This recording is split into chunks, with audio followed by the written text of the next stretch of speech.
ಎಲ್ರಿಗೂ ನಮಸ್ಕಾರ ಸರ್. ಹುಟ್ಟುಹಬ್ಬದ ಶುಭಾಶಯಗಳು. ಕ್ಷಮೆ ಇರ್ಲಿ, ಸ್ವಲ್ಪ ಊಟದ ಒಂದು ಪ್ರಾಬ್ಲಮ್ ಆಯ್ತು. ಸೊ ನಿಮ್ ಸಮಯ ವೇಸ್ಟ್ ಮಾಡೋದು ಬೇಡ ಅಂತ ಒಂದು ಪ್ರಶ್ನೆ ಇಟ್ಕೊಂಡ್ವಿ. ಸೊ ಈ ಒಂದು ವಿಷಯಕ್ಕೆ ಸ್ವಲ್ಪ ಕ್ಷಮೆ ಕೇಳಕ್ ಇಷ್ಟಪಡ್ತೀನಿ. ಲ್ಯಾಂಡ್ ಲಾರ್ಡ್ ಅಂತ ಇವತ್ತು ಅಧಿಕೃತವಾಗಿ ಟೈಟ್ಲ್ ಅನೌನ್ಸ್ ಮಾಡಿದೀವಿ. ಸೊ ಈ ಡೀಟೇಲ್ಸ್ ಮುಂದೆ ನಿಮ್ಮ ಪ್ರಶ್ನೆಗಳ ಜೊತೆ ನಾನು ಅದ್ರ ಬಗ್ಗೆ ಹಂಚ್ಕೊಳ್ತೀನಿ. ಅದಕ್ಕೆ ಮುಂಚೆಗೆ ನರಸಿಂಹ ನಮ್ಮ ಮ್ಯಾನೇಜರ್, ನಮ್ಮ ಸಿನಿಮಾದ ಎಲ್ಲ ಇದು. ಆಮೇಲೆ ಸೂರಜ್ ಮತ್ತು ಸತ್ಯಪ್ರಕಾಶ್ ನಮ್ಮ ಸಿನಿಮಾದ ನಿರ್ಮಾಪಕರು. ಸಾರ್ ಹೀರೋ, ನಾನ್ ಡೈರೆಕ್ಟರ್, ಇವರು ಡೈರೆಕ್ಟರ್. ಅವರು ನಮ್ಮ ಅತಿಥಿ DOSP ಇವತ್ತು.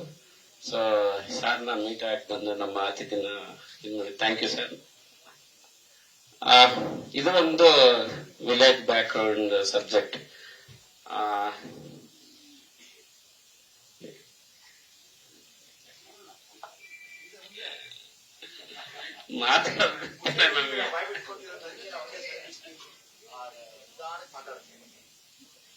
ಸೊ ಅಂದ್ರೆ ಗುರು ಶಿಷ್ಯರಾದ್ಮೇಲೆ ಒಂದು 2 year ಆದ್ಮೇಲೆ ಈ ಸಬ್ಜೆಕ್ಟ್ ಮಾಡ್ತಾ ಇದ್ದೀನಿ. ಮಧ್ಯದಲ್ಲಿ ಒಂದು ರೈಟಿಂಗ್ ಕಾಟೆರ ಆಯ್ತು, ಅದಾದ್ಮೇಲೆ ಈ ಸಿನಿಮಾ ಮಾಡ್ತಾ ಇದ್ದೀನಿ. ಈ ಸಬ್ಜೆಕ್ಟ್ ನಾನು ಫಸ್ಟ್ ಸಾರ್ಗೆ ಹೇಳಿದಾಗ ತುಂಬಾ ಇಷ್ಟ ಆಯ್ತು ಈ ಲೈನ್ ಇದು. ಸೊ ಅದ್ರಲ್ಲಿ ಇಂಪಾರ್ಟೆಂಟ್ ಆಗಿ ಅವ್ರ ಮಗಳ ಪಾತ್ರ ಬಂತು. ಅವಾಗ ನಾನೇ ಕೇಳ್ದೆ, ಸರ್ ನಿಮ್ ಮಗಳನ್ನೇ ಮಾಡ್ತೀನಿ, 2 ಕಾಂಬಿನೇಷನ್ ಚೆನ್ನಾಗುತ್ತೆ, ಆಫ್ ಸ್ಕ್ರೀನ್ ಮತ್ತೆ ಆನ್ ಸ್ಕ್ರೀನ್ ಮಗಳೇ ಇರೋದ್ರಿಂದ ಅಂತಂದ್ರು. ಫಸ್ಟ್ ಗೆ ಅವರು ಆಸಕ್ತಿ ತೋರಿಸ್ಲಿಲ್ಲ. ನಾನು ಒತ್ತಾಯ ಮಾಡಿದಕ್ಕೆ ಸೊ ಅವ್ರ ಮಗಳನ್ನ ಕೇಳಿದ್ರು, ಅವ್ರಿಗೂ ಆಸಕ್ತಿ ಇತ್ತು. ಅದಾದ್ಮೇಲೆ ಅವರು ಮುಂಬೈ ಹೋಗಿ ನಟನೆ ಟ್ರೈನಿಂಗ್ ಮಾಡ್ಕೊಂಡು ಬಂದು ಈ ಸಿನಿಮಾದಲ್ಲಿ ಒಂದು ಅದ್ಭುತವಾಗಿ ಅಭಿನಯ ಮಾಡಿದ್ರೆ ಇದು ಒಂದು ತುಂಬಾ ಸ್ಪೆಷಲ್ ಅಂತ ಹೇಳ್ಬೋದು. ಇನ್ನು ನಮ್ಮ ನಿರ್ಮಾಪಕರ ವಿಚಾರಕ್ಕೆ ಬಂದ್ರೆ ಏನು ಅಂದ್ರೆ ಇದುವರೆಗೂ ನನ್ಗೆ ನೀವು ಈಗಾಗಲೇ ಸೆಟ್ ನೋಡಿದಿದ್ದಾರೆ, ನನ್ಗೆ ಸಿಕ್ಕಿರೋದಲ್ಲಿ ದಿ ಬೆಸ್ಟ್ ಪ್ರೊಡ್ಯೂಸರ್ ಅಂತಂದ್ರೆ ನಾನು ಏನೋ ಜೂನಿಯರ್ಸ್ ವಿಚಾರ ಆಗಿರ್ಬೋದು, ಸೆಟ್ ವಿಚಾರ ಆಗಿರ್ಬೋದು, ಏನೇ ವಿಚಾರ ಇದು ಒಂದು ದಿನನೂ ಇದು ಯಾಕೆ ಏನು ಎತ್ತಾಗಂತ ಕೇಳಿರ್ಲಿಲ್ಲ. ಸೊ ಹಾಗಂತ ಅವರು ಕೊಡ್ತಾರಂತನೂ ನಾವು ನನ್ನ ಸಿನಿಮಾಗ ಮೀರಿ ನಾನು ಅದನ್ನ ಮಿಸ್ಯೂಸ್ ಮಾಡ್ಕೊಳ್ಲಿಲ್ಲ. ಬಟ್ ಅವರು ಒಂದು ನನ್ನ ಮೇಲೆ ಇಟ್ಟಿರೋ ನಂಬಿಕೆ ನನಗೆ ನಿಜವಾಗ್ಲೂ ತುಂಬಾ ಖುಷಿ ಇದೆ. ಸೊ ಆ ನಂಬಿಕೆ ನಾನು ಉಳಿಸ್ಕೊಳ್ತೀನಿ ಅಂತ ಈ ಮೂಲಕ ಹೇಳಕ್ ಇಷ್ಟಪಡ್ತೀನಿ. ಈ ತರ ಪ್ರೊಡ್ಯೂಸರ್ ಇಂಡಸ್ಟ್ರಿಯಲ್ಲಿ ಇರ್ಬೇಕು. ಯಾಕಂದ್ರೆ ಅವ್ರು ಸಾರ್ಥಿ ಆದ್ಮೇಲೆ 10 years ತುಂಬಾ ಸ್ಕ್ರಿಪ್ಟ್ ಗಳನ್ನ ಕೇಳಿದ್ರು ಅಂತ ಅವ್ರು ಹೇಳ್ತಾ ಇದಾರೆ. ಸೊ ಯಾವ್ದು ನಮಗೆ ಸರಿಯಾಗಿ ನಿರ್ದೇಶಕರಾಗ್ಲಿ ಅಥವಾ ಸ್ಕ್ರಿಪ್ಟ್ ಆಗ್ಲಿ ನಮಗೆ ಹೊಂದಿಕೆ ಆಗ್ಲಿಲ್ಲ. ಸೊ ನಿಮ್ಮ ಸ್ಕ್ರಿಪ್ಟ್ ನೀವು ನಮಗೆ ಇಷ್ಟ ಆಯ್ತು ಅಂತ ಅವರು ಹೇಳಿ ಮುಂದೆ ಬಂದ್ರು. ಒಂದು ನನಗೆ ಪರ್ಸನಲ್ ಆಗಿ ಖುಷಿ ಆಗಿತ್ತು, ಮತ್ತೆ ಇಂಡಸ್ಟ್ರಿಯಿಂದನೂ ಅವ್ರಿಗೆ ಒಂದು ಒಳ್ಳೆ ಬೆಳವಣಿಗೆ. ಯಾಕಂದ್ರೆ ಅಂತ ಒಂದು ಬಿಗ್ ಪ್ರೊಡ್ಯೂಸರ್ ಮತ್ತೆ ಕಮ್ ಬ್ಯಾಕ್ ಮಾಡ್ತಿರೋದು, ಮತ್ತೆ ಅವರು ಪ್ರಾಮಿಸ್ ಮಾಡಿದ್ರೆ ಇನ್ಮೇಲೆ ಕಂಟಿನ್ಯೂ ಸಿನಿಮಾ ಮಾಡ್ತೀವಿ ನಾವು ಅಂತೆಲ್ಲ ಹೇಳಿದ್ದಾರೆ. ಸೊ ಇದು ತುಂಬಾ ಖುಷಿ ವಿಚಾರ. ಇನ್ನು ನಮ್ಮ ಸಂಭಾಷಣೆಕಾರರು ಇಬ್ಬರು, ಶ್ರೀಕಾಂತ್ ಮತ್ತು ಮಾಸ್ತಿ ನನಗೆ ಯಾವಾಗ್ಲೂ ನಮ್ಗೆ ರೈಟ್ ಹ್ಯಾಂಡ್ ಆಗಿ ಜೊತೆಗೆ ಇರ್ತಾರೆ. ಸೊ ಈ ಸರಿ ನನ್ಗೆ ಶ್ರೀಕಾಂತ್ ಆಡ್ ಆದ್ರು. ಯಾಕಂದ್ರೆ ಅವನ್ ನನ್ಗೆ ಸ್ಕ್ರೀನ್ ಪ್ಲೇ ಜೊತೆ ಜರ್ನಿ ಮಾಡ್ದ. ಸೊ ಕೆಲವು ವಿಚಾರಗಳನ್ನ ಅವನು ಡೈಲಾಗ್ಗಳಲ್ಲಿ ಇದಾಗಿ ಬರೆಯಕ್ ಶುರು ಮಾಡ್ದ. ಸೊ ಅವನಲ್ಲಿ ಒಂದು ಟ್ಯಾಲೆಂಟ್ ಇತ್ತು. ಅವಾಗ ನಾನು ಮಾಸ್ತಿ ಕೇಳ್ಕೊಂಡೆ, ಒಂದು ಹೊಸಬರ್ನ ಒಂದು ಅವಕಾಶ ಕೊಡೋಣ ಇದ್ರ ಮೂಲಕ ಅಂತಂದಾಗ, ಇದು ಮಾಸ್ತಿ ಧಾರಾಳವಾಗಿ ನಾನು ಶೇರ್ ಮಾಡ್ತೀನಿ ಇದನ್ನ ಅಂತ ಒಪ್ಕೊಂಡು ಒಬ್ಬ ಬಿಗ್ ಡೈಲಾಗ್ ರೈಟರ್ ಅದೊಂದು ಶೇರ್ ಮಾಡಿ ಅವ್ರಿಗೆ ಒಂದು ವೆಲ್ಕಮ್ ಮಾಡಿದ್ದಾರೆ. Thank you Masti. ಮತ್ತೆ ಇಬ್ರು ಅದ್ಭುತವಾಗಿ ಬರ್ಕೊಟ್ಟಿದ್ದಾರೆ. ಮಾಸ್ತಿ ಗೊತ್ತಲ್ಲ ನಿಮಗೆ, ಒಂದೊಂದು ಪೆನ್ನು ಒಂದು ಅರಿತವ ಇದು ಅಂತ ತುಂಬಾ ಡೈಲಾಗ್ಸ್ ಈ ಸಿನಿಮಾದಲ್ಲಿ ಸಿಗ್ತವೆ. ಆಮೇಲೆ ನಮಗೆ ಬ್ಯಾಕ್ ಬೋನ್ ಅಂತಾನೆ ನಮ್ ಸಾರ್ ಹೇಳ್ಬೋದು.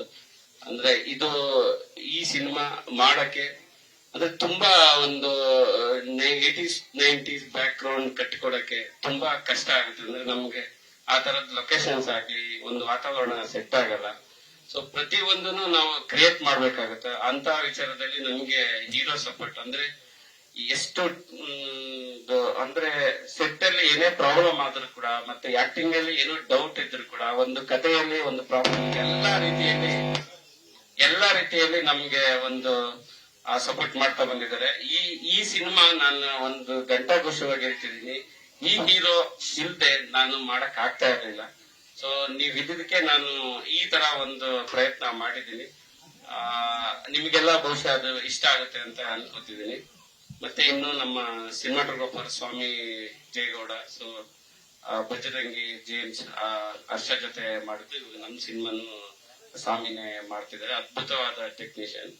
ಅಂದ್ರೆ ಪ್ರತಿ ನಾವು ಏನ್ ನಾನು ವಿಜುವಲ್ ಅನ್ಕೊಂಡಿದ್ದು ಅದನ್ನ ನನ್ಗೆ ಒಂದು ಡೈರೆಕ್ಟರ್ ಆಗಿ ಒಂದು ಅರ್ಧ ಜವಾಬ್ದಾರಿ ಅವರೇ ತಗೋತಿದ್ದಾರೆ ಅಂತಾನೆ ಹೇಳ್ಬೋದು. ಯಾಕಂದ್ರೆ ನನ್ಗಿಂತ ಅವರು ಬಿಗ್ ಕ್ಯಾನ್ವಾಸ್ ಆಲ್ರೆಡಿ ಮಾಡಿದ್ರೆ, ನನಗೆ ಇದು ಮೊದಲನೇ ಬಿಗ್ ಕ್ಯಾನ್ವಾಸ್ ಸಿನಿಮಾ. ಸೊ ನನಗೆ ಸ್ವಾಮಿಯಿಂದ ನನಗೆ ತುಂಬಾ ಹೆಲ್ಪ್ ಆಗುತ್ತೆ. ಈ ಕ್ಯಾನ್ವಾಸ್ ಅಂದ್ರೆ ಅವ್ರಿಗೆ ಟೆಕ್ನಿಕಲ್ ಎಕ್ವಿಪ್ಮೆಂಟ್ ಆಗಿರ್ಬೋದು, ಮತ್ತೆ ಈ ಸೆಟ್ ಅಲ್ಲಿ ಮಾಡೋದು ನಂದು ಆಲ್ಮೋಸ್ಟ್ ರಿಯಲ್ ಲೊಕೇಶನ್ಸ್. ಇದಕ್ಕಿಂತ ಮುಂಚೆ ಈ ತರ ಸೆಟ್ ಹಾಕಿ ಮಾಡಿದ್ ನಾನು ಫಸ್ಟ್ ಟೈಮ್. ಆ ಸೆಟ್ ಹಾಕೋದ್ರಿಂದ ಮತ್ತೆ ಅದನ್ನ ಟೇಕಿಂಗ್ಸ್ ಆಗಿರ್ಬೋದು, ತುಂಬಾ ರೀತಿಯಲ್ಲಿ ನನಗೆ ಸ್ವಾಮಿಯಿಂದ ಹೆಲ್ಪ್ ಆಯ್ತು.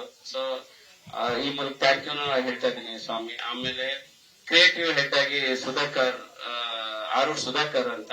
ನಾನು ಇದಕ್ಕಿಂತ ಮುಂಚೆ ಅವರು ಸಿನಿಮಾಟೋಗ್ರಾಫರ್, ನನ್ನ ಗುರು ಶಿಷ್ಯರು. ನಾನು ಈ ಸರಿ ಸಿನಿಮಾಟೋಗ್ರಾಫರ್ ಚೇಂಜ್ ಮಾಡ್ತೀನಿ ಅಂದಾಗ ಅವರು ಸಂತೋಷವಾಗಿ ಒಪ್ಕೊಂಡು ನನ್ನ ಸ್ಕ್ರಿಪ್ಟ್ ಡಿಪಾರ್ಟ್ಮೆಂಟ್ ಆಗಿರ್ಬೋದು ಪ್ರತಿಯೊಂದು ಹಂತದಲ್ಲಿ ಒಂದು ಕ್ರಿಯೇಟಿವ್ ಆಗಿ ಜೊತೆಗಿದ್ದಾರೆ. ಸೊ ಅವ್ರಿಗೂ ಧನ್ಯವಾದ ಹೇಳಕ್ ಇಷ್ಟಪಡ್ತಿದ್ದೀನಿ.